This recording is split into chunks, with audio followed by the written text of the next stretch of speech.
Kasus pembunuhan Misawati, warga Dusun Sukacinta, Kelurahan Atung Bungsu, Kecamatan Dempo Selatan, Kota Pagaralam, yang jasadnya ditemukan tergeletak di pinggir jalan di wilayah Cawang, Kelurahan Dempo Utara, Kota Pagaralam akhirnya terkuak.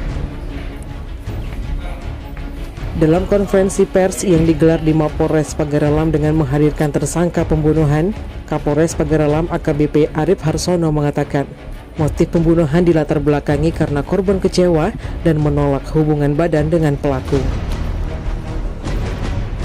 Menurut Kapolres, dari pengakuan tersangka Ricky Santoso, warga Tanjung Keling, RT 03 RW 02, Kelurahan Burung Dinang, Kecamatan Dempo Utara, Kota Pagaralam, antara dirinya dan korban semula tidak saling mengenal. Ricky Santoso mengenal korban melalui aplikasi Kencan dan mereka sepakat untuk bertemu.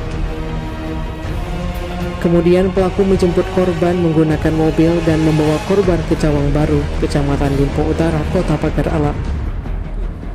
Sesampai di tempat kejadian perkara, pelaku memaksa korban melakukan hubungan intim di dalam mobil.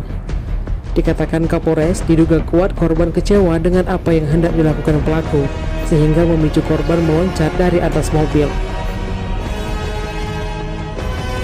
Melihat korban melompat dan tergeletak di jalan, pelaku langsung kabur dengan kendaraan roda 4-nya. Sebagaimana diberitakan sebelumnya, warga Pagaralam dihebohkan dengan ditemukannya seorang perempuan yang tergeletak di pinggir jalan. Masyarakat yang menemukan sosok wanita tergeletak di tengah jalan langsung memberitahukan ke petugas Polsek Dempo Utara. Kemudian tim bergerak cepat mengevakuasi korban ke Puskesmas Sidoarjo. Namun karena korban belum juga sadarkan diri, langsung dirujuk ke Rumah Sakit Besemah Kota Pagaralam.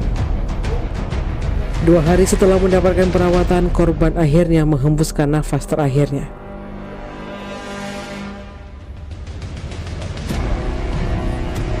Tim Liputan Sumsel Update TV melaporkan.